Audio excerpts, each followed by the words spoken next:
Christopher Nolan desecrates the Odyssey for an Oscar. Mr. Reagan. Everyone who cares about history or great literature or the pillars of Western civilization are currently pissed off at Christopher Nolan. And this includes me. Chris Nolan desecrated the Odyssey so that he would be eligible for an Academy Award. This is because, as I'm sure you've heard, Nolan has been race-swapping important characters in his new film adaptation of The Odyssey, an epic poem that is one of the great literary pillars of Western civilization, most notably Helen of Troy. Helen of Troy is supposed to be one of the most beautiful women in the history of the world, a woman so beautiful that she caused a massive war between two great kingdoms. And Nolan cast a black actress, Lupita Nyong'o, in the role. Now, beauty is subjective, okay, but nobody thinks that Lupita Nyong'o passes as one of the most beautiful women in the history of the world. And Christopher Nolan does not likely think that either, because his wife is a very English-looking white woman. And so, we all know what's going on here. It's the typical leftist virtue signal. Destroy European culture in order to indicate that you support diversity. Some leftists have countered that the Odyssey is a work of fiction and therefore the race of the characters can reasonably be swapped out, no big deal. But the fiction is a cultural pillar. People were angry about the casting of Daniel Craig as James Bond because they thought his hair looked too blonde. When you pervert these kinds of iconic, legendary, and foundational stories, people are going to get angry. This is not racism. This is a desire for fidelity to history and a respect for the source material. However, Sunny Hostin from The View tried to counter this point and confidently declared that anyone who does not think Helen of Troy could have been black, quote, doesn't know history. This idea was also explored in a book called Black Athena. I think people should read it, which argues that classical Greek culture is heavily indebted to Afro-Asiatic and Near Eastern roots. I actually taught Greek mythology to 8th graders. And so I covered this. Fun fact. So people that are saying that Helen of Troy could not possibly be played by a black woman don't know history. But what does it matter? Sunny Hostin taught Greek mythology to 8th graders one time, and apparently that makes her a classical historian now. And her evidence is a book from the 1980s called Black Athena. That book is actually famous. Do you know why? Because it's pure academic garbage. This so-called history book is actually famous for being wrong. And the fact that this fake history is still being cited on national television in 2026 tells you everything you need to know about the state of the American left. You can literally look up the veracity of this book in 15 seconds using AI now. All right, so we're going to get into all of this in one moment. First, of course, I have to sell you something. Summertime expenses in 2026 are stacking up faster than ever, from those pricey family vacations and record gas prices to looming tuition and camp fees. For many of us, it feels like the only option is swiping the credit card, leaving you trapped in a cycle of high-interest debt. Homeowners, American financing has a way out. This is not about shortcuts, it's a real strategic plan to reset your finances and reclaim your budget. At American Financing, they specialize in building plans that are tailored specifically to your goals. They look at your current debt and they show you exactly how your home's equity can work smarter for you. Imagine rolling that high-interest debt into one simple, manageable monthly payment. There are no upfront fees and zero pressure. Just honest advice from salary-based consultants. On average, their customers are saving $800 a month. That's real breathing room. Start today and you may even be able to delay 2 mortgage payments. American Financing, America's home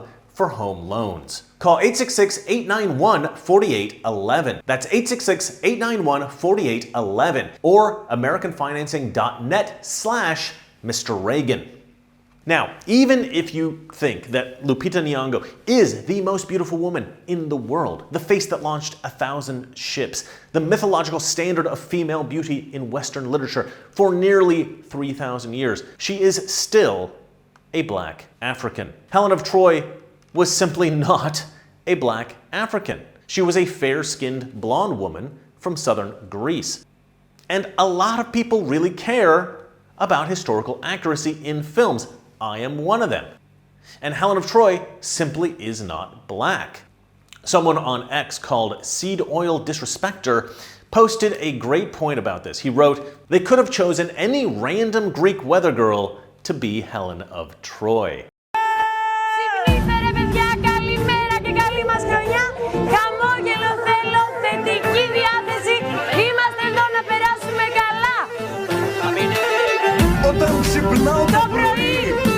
I agree. The actress Zendaya is apparently playing Athena, the Greek goddess of wisdom.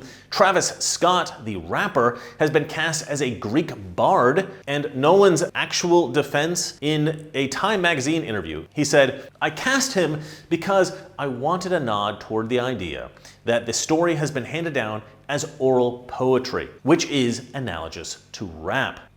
But that can be said of all music. All music can be a form of oral storytelling. Why did he choose rap? He could have chosen opera, or Irish folk music, or American country music. There's a much richer storytelling tradition in all of those genres.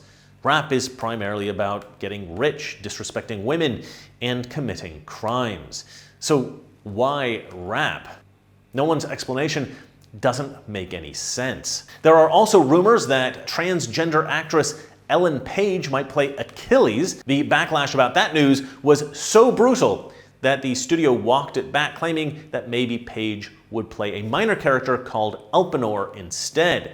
But this is still ridiculous. She should not be playing any of the male roles. Ellen Page is a woman. And here is the really annoying thing. For a production that supposedly cares so much about diversity, there are no Greek actors. Zero. In the entire cast of a film about the most foundational Greek story ever written, no Greek actors. And some leftists shot back saying that there are no prominent Greek actors in Hollywood. Apparently, they've never heard of casting an unknown. So sadly, we're not going to be getting any sexy Greek weather girls. Elon Musk in particular has been hammering this on X. He wrote, "Chris Nolan has lost his integrity." And that is exactly right.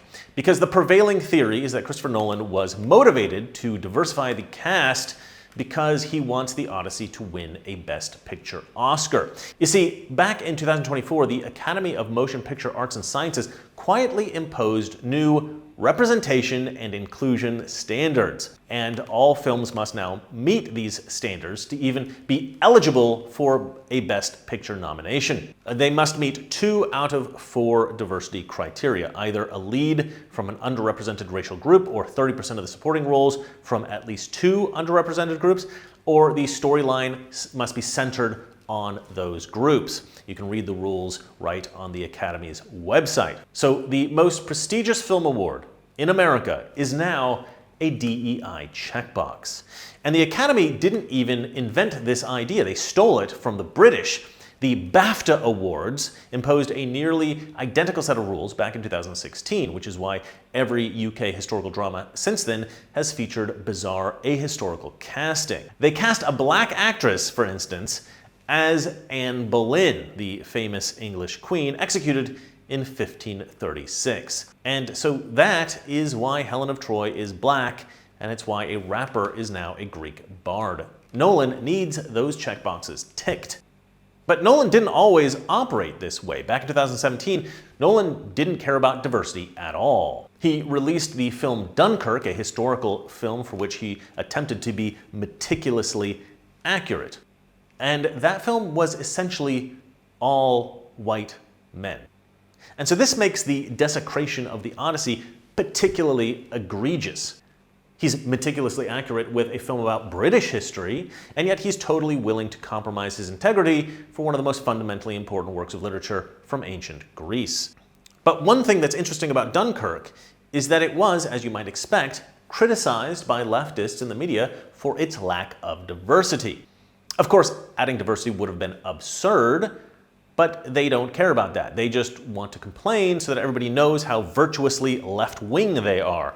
But then, a couple of years later, Nolan made the film Tenet. Now, Tenet was not a bad story. It was pretty cool, actually. It had a similar vibe to Inception. However, this was the worst performing major Hollywood film that Christopher Nolan ever produced. Why? Because he cast a lead actor who was probably the least charismatic actor in the history of cinema. Nolan could have used a cardboard cutout of Liam Neeson, and it would have been more fun to watch than this guy. So why was he cast? Well, to be honest, I couldn't tell you, but I can tell you this. He's actually the only black actor Christopher Nolan has ever cast in a lead role. And yet he picked the most boring actor on the planet. It still baffles me to this day. The actor is the son of Denzel Washington, so maybe Christopher Nolan was just doing Denzel a favor. Maybe it was another Academy Awards play, or maybe Nolan was reacting to the criticism of Dunkirk. Who knows? But whatever the case, it was a disaster. People believe that great acting is all about the talent of the actor. But the truth is that talent is only about 30% of it. 70% is charisma, the it factor, star quality. If Nolan had put a truly charismatic actor into Tenet, then Nolan would have had another massive hit on his hands. That one simple casting choice absolutely destroyed that film. But who knows why Nolan cast him? Maybe it wasn't because he was black. But if it was, you'd think that maybe Nolan would have learned his lesson. Don't cast based on diversity. Cast based on charisma. And yet, here it is again, casting the Odyssey for diversity points.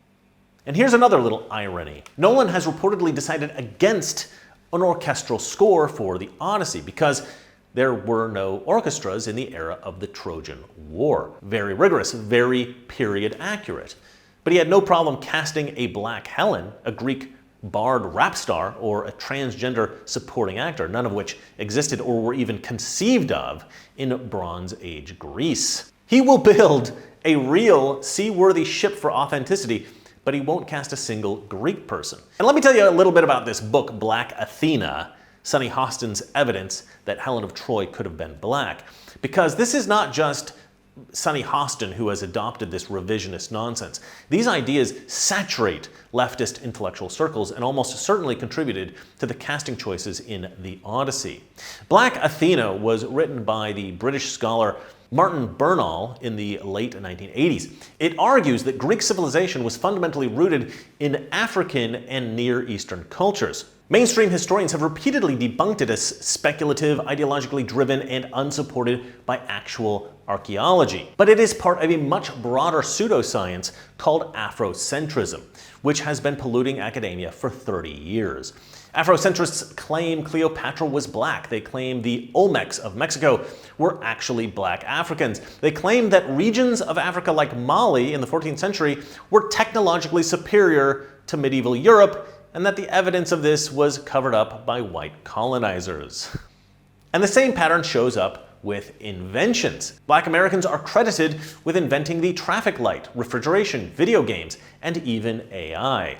But every time I look up any of these claims, I've always discovered the same thing. The black inventor will have done some peripheral work, and the actual critical breakthroughs came from somebody else, inevitably straight white men. In fact, and this is going to sound harsh, but I have found 0 cases where a black researcher or inventor delivered a critical breakthrough in science or technology that would not have happened in exactly the same way without them. These achievements are all just exaggerations. And here is the major problem with this, because it sounds innocent. A few people have exaggerated contributions, so what? But every time they credit one of these black people with some great achievement, they are stripping credit from the men who actually accomplished these great things. But for leftists, that's fine. In fact, it's good, because the person that they're stealing credit from is almost always a straight white man. But the truth is that the Afrocentric view is simply a lie. This is the same lazy historical revisionism that Sonny Hostin is pushing and that Christopher Nolan is now baking into a major Hollywood blockbuster. Now, a lot of people have suggested that there was an obvious choice for another actress to play Helen of Troy, Sydney Sweeney. Now, I probably wouldn't do that personally, but I'm not one of those Sydney Sweeney fanboys. However, I do like her ever since she gave that epic interview with that leftist reporter.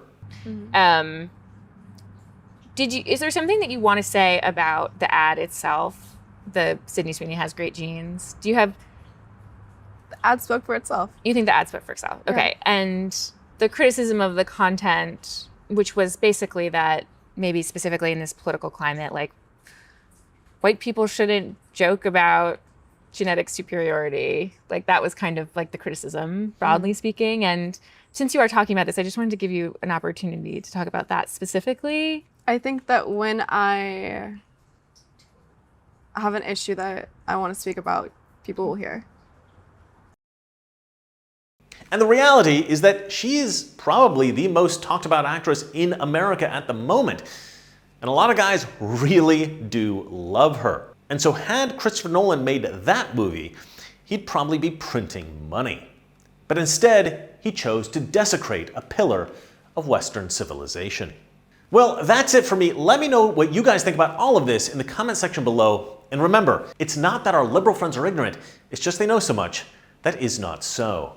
Good night. We're at war with the most dangerous enemy that has ever faced mankind in his long climb from the swamp to the stars. And it's been said if we lose that war, and in so doing lose this way of freedom of ours, history will record with the greatest astonishment that those who had the most to lose did the least to prevent its happening. If we lose freedom here, there's no place to escape to. This is the last stand on earth.